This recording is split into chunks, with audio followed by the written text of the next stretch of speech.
નમસ્કાર વિદ્યાર્થી મિત્રો, જય હિન્દ, જય ભારત. હું દેવંગ રાવલ ડી ટીચરના ડિજિટલ પ્લેટફોર્મ પર આપ સૌનું હાર્દિક સ્વાગત કરું છું. એબીસી ટુ એસએ રાઇટિંગના કોર્સની અંદર આપણે બેઝિક પાર્ટ 1 અને બેઝિક પાર્ટ 2 છે તે પૂરું કર્યું. આજે આપણે જોવાના છીએ એડવાન્સ, અને એની અંદર આજે આપણો પહેલો લેક્ચર છે ઇન્ટ્રોડક્શન ઓફ ટેન્સ. હવે આપણે કાળની શરૂઆત કરવાના છીએ. ટેન્સની, જે અંગ્રેજી સબ્જેક્ટનું હૃદય કહી શકાય, તેની આપણે શરૂઆત કરવાના છીએ. એટલા માટે આ વિડીયોની અંદર આપણે સૌથી પહેલા તેનું ઇન્ટ્રોડક્શન છે તે મેળવીએ.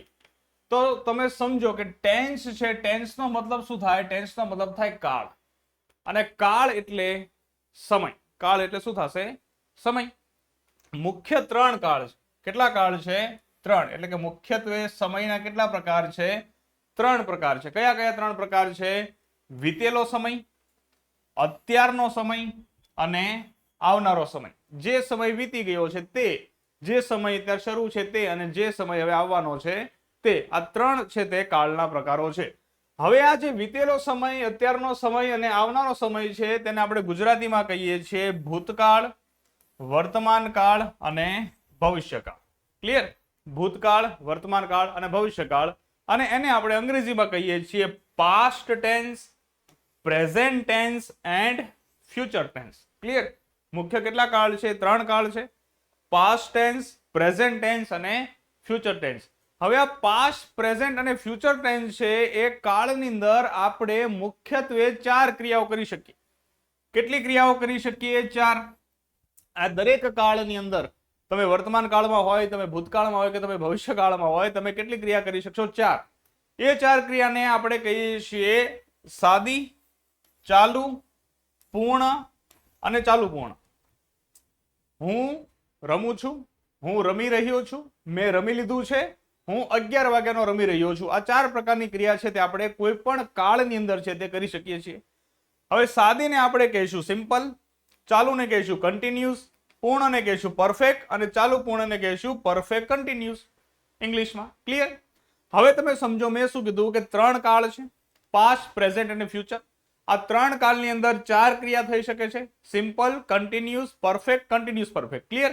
હવે દરેક કાળની અંદર 4 ક્રિયાઓ થઈ જાય અને એને તમે જોઈન્ટ કરો એટલે આપણો કાળ બનશે. કઈ રીતે? જો તમે આ જેમ કે પાસ્ટ ટેન્સ છે, પાસ્ટ ટેન્સમાં કેટલી ક્રિયાઓ થશે?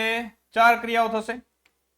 તો simple past tense, continuous past tense, perfect past tense, perfect continuous past tense. એવી રીતે આપણા કાળ છે તે બને છે.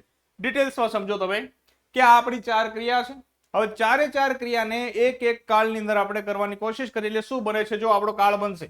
જેમ કે સિમ્પલ ક્રિયા છે તે તમે પાસ્ટ ટેન્સમાં એટલે કે ભૂતકાળમાં કરો તો એ શું થઈ જશે? સિમ્પલ પાસ્ટ ટેન્સ, જેને આપણે ગુજરાતીમાં કહીએ છીએ સાદો ભૂતકાળ.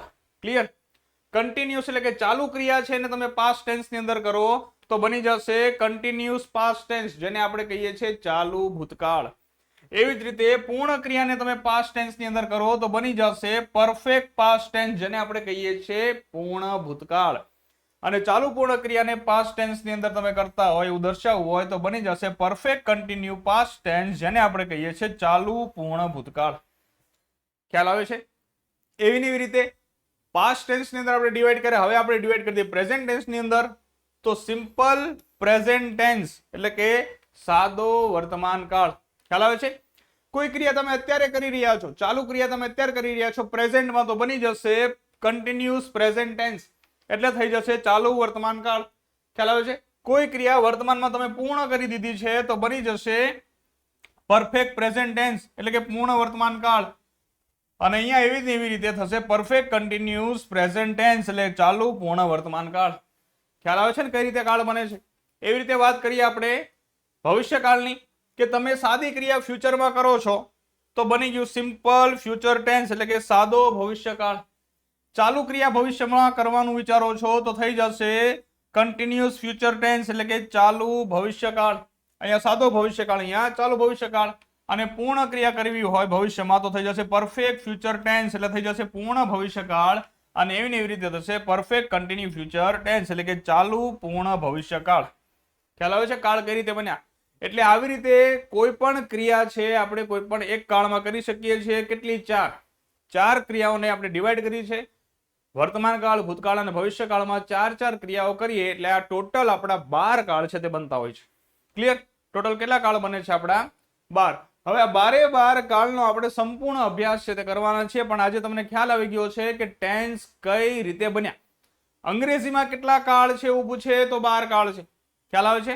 સમયના મુખ્ય કેટલા પ્રકાર છે? 3. કાળ કેટલા છે? 3. વર્તમાન કાળ, ભૂતકાળ અને ભવિષ્યકાળ, પણ એના પેટા કાળની વાત કરીએ તો કેટલા થઈ જશે? 12 કાળ છે તે થઈ જાય છે. ક્લિયર? હવે આ જે 12 કાળ છે, આ 12 કાળની અંદર આ કાળના નિયમ મુજબ, મતલબ દરેક કાળની અંદર છે ને 3 વાક્ય રચનાઓ આવે છે. હકાર, નકાર અને પ્રશ્નાર્થ. એક નકાર પ્રશ્નાર્થ પણ આવે છે, એને પણ આપણે સાથે સાથે જોઈશું. પણ મુખ્ય વાક્ય રચના કેટલી છે? 3. હકાર, નકાર અને પ્રશ્નાર્થ. હકારને આપણે અંગ્રેજીમાં કહીએ છીએ અફર્મેટિવ, નકારને કહીએ છીએ નેગેટિવ અને પ્રશ્નાર્થને કહીએ છીએ ઇન્ટ્રોગેટિવ. અહીંયા ડબલ આર આવે છે, આ એક જોવાનું છે, કારણ કે એકવાર સ્પેલિંગની અંદર કરેક્ટ ધ સ્પેલિંગની અંદર પૂછાઈ ગયું હતું. આ 12 કાળ છે. 12 કાળની અંદર આપણે મુખ્યત્વે 3 ક્રિયાઓ દર્શાવશું: હકાર, નકાર અને પ્રશ્નાર્થ. ક્રિયા હામાં છે, ક્રિયા નામાં છે અને આપણને પ્રશ્નાર્થ છે, એટલા માટે 3માં દર્શાવશું: હકાર, નકાર અને પ્રશ્નાર્થ. હવે આ હકાર, નકાર અને પ્રશ્નાર્થ વાક્ય રચના છે તે કઈ રીતે બને છે તો સમજો કે દરેક ભાષાને પોતાના ગ્રામરના નિયમ મુજબ વાક્ય રચના હોય છે. જેમ કે તમને ગુજરાતીની વાત કરું તો ગુજરાતીની અંદર સૌથી પહેલા આવશે કર્તા, ત્યારબાદ આવશે કર્મ અને ત્યારબાદ આવશે ક્રિયાપદ. આ ગુજરાતીની વાક્ય રચના છે. કર્તા છે રમેશ, કર્મ છે ક્રિકેટ અને ક્રિયાપદ છે રમવું. તો રમેશ ક્રિકેટ રમે છે. કર્તા, કર્મ અને ક્રિયાપદ. આ ગુજરાતીની વાક્ય રચના છે. અંગ્રેજીની વાક્ય રચનાની અંદર આવે છે સબ્જેક્ટ, વર્બ અને ઓબ્જેક્ટ, જેને ટૂંકમાં આપણે SVO તરીકે ઓળખતા હોઈએ છીએ. અંગ્રેજીની વાક્ય રચનામાં સૌથી પહેલા સબ્જેક્ટ આવશે, ત્યારબાદ વર્બ આવશે અને ત્યારબાદ ઓબ્જેક્ટ આવશે. એટલે કે અંગ્રેજીની વાક્ય રચના છે કર્તા, ક્રિયાપદ અને કર્મ મુજબ. હવે કોઈ પણ વાક્ય હશે તો એ વાક્યની અંદર તમને કર્તા જોવા મળશે, એ વાક્યની અંદર તમને ક્રિયાપદ જોવા મળશે અને એ વાક્યની અંદર તમને કર્મ જોવા મળશે. આ ઉપરાંત અન્ય શબ્દો એટલે કે અધર વર્ડ છે પણ તમને જોવા મળશે. તો હવે પછીના લેક્ચરની અંદર આપણે વાત કરવાની છે સબ્જેક્ટ વિશે, જેથી તમને વાક્ય રચનાની અંદર જે પહેલો ભાગ છે, પહેલો પોઈન્ટ છે, પહેલો મુદ્દો છે સબ્જેક્ટ, એ તમને એકદમ ક્લિયર કટ છે તે આવડી જાય. I hope you understand very well. Thank you.